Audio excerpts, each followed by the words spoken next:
can investors overcome sort of emotional hurdles and cognitive biases that may negatively impact their retirement investment decisions and outcomes? Your views on this? So I like two words which Nirav said: perceptions and behavior, which we are talking about here.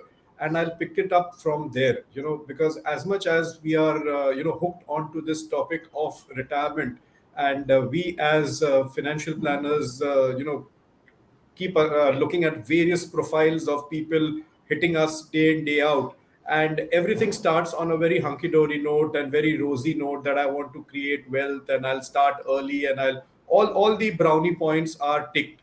But what happens in reality, Gautam, is exactly as life moves on and these perceptions change, the behavior changes, and life shows its different colors to individuals, and that includes us as well. We are not sitting on a pedestal or something talking. We are humans and we are all susceptible to these behavioral and perception changes. Okay.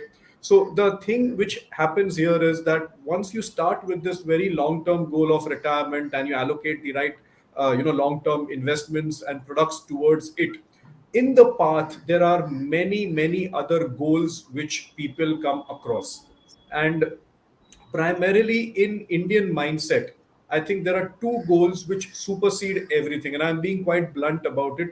One is the children's higher education goal, कि बच्चों के लिए कुछ करना है, and second is real estate. I think one these two things comes in front of the person, I think everything starts melting. All the goodness and all the sugary coated words which an advisor tells his client and which he has nodded his head all through the years, I think everything goes for a toss once these two dilemmas, challenges, or questions come in front of him. Now this is where he loses his direction. So I'm not getting into the real estate thing. Otherwise, we'll have to conduct a different show for real estate. So let's just talk about the children's higher education, and what all parents would like to do and follow their dharma and karam both. That बच्चों के लिए कुछ करना है, and they go completely ballistic in supporting that goal so much that the retirement planning and everything goes simply out of the window. And we've been always telling people that and everyone would say, and I'm just to the point of irritation, I'm repeating one statement that there is always an education loan but there is no retirement loan. I don't know how many times we all in the fraternity have repeated that. Not that I'm telling anybody to get a loan for education. Even for that you have to prepare, but please understand that you can give your children the wings and tell them to fly. You don't have to fly along with them.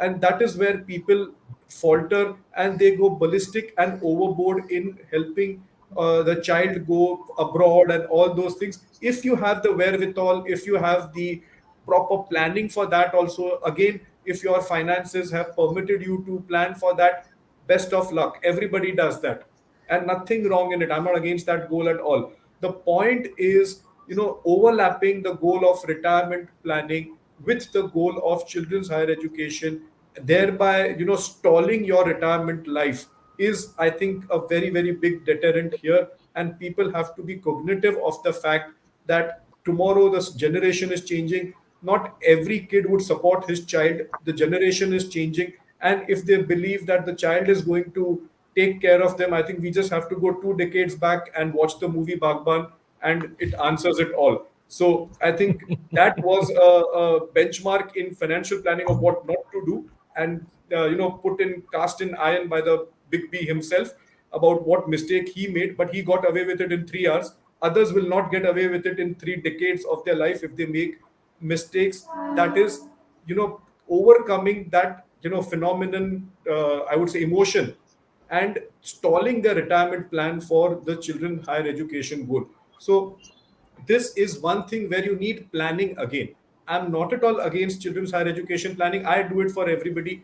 And the point is that it has to run parallel. People have to be realistic about setting that goal and also understand that they have a life expectancy to live, because post retirement, ideally between 55 to 80, they've got 25 years to live.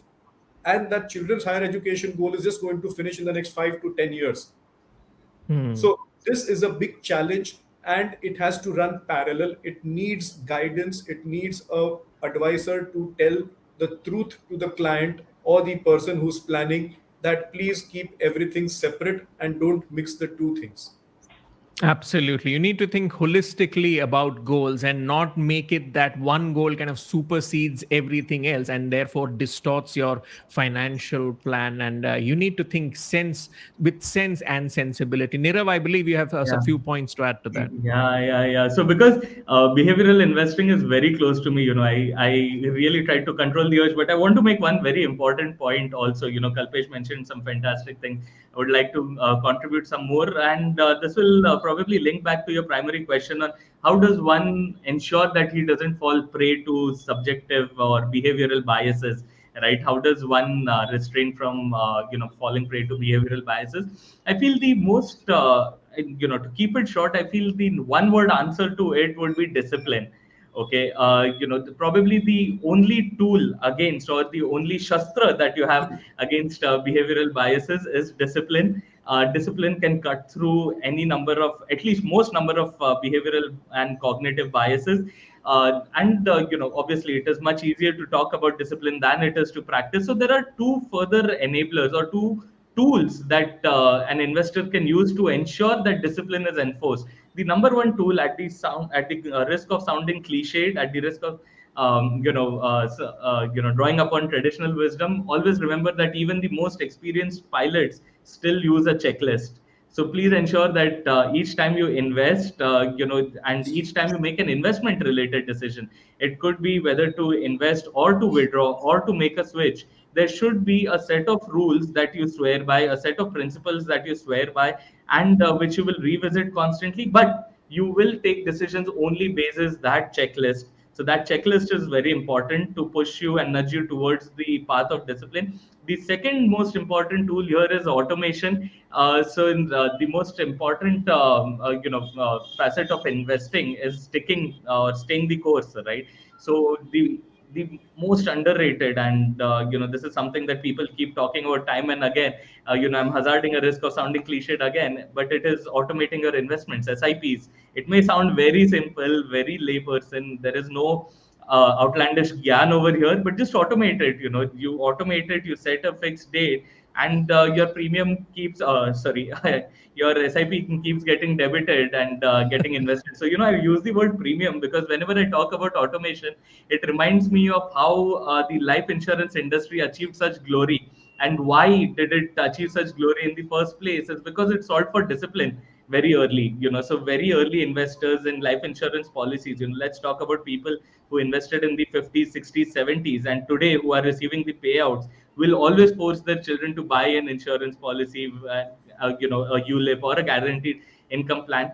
The children will always argue with all the ज्ञान की market में इतना ज़्यादा पैसा मिलता है, इसका IRR इतना कम है, फलाना फला. But the elders just won't listen because they have realized one thing is that they received the money, or they got the money when they needed it the most.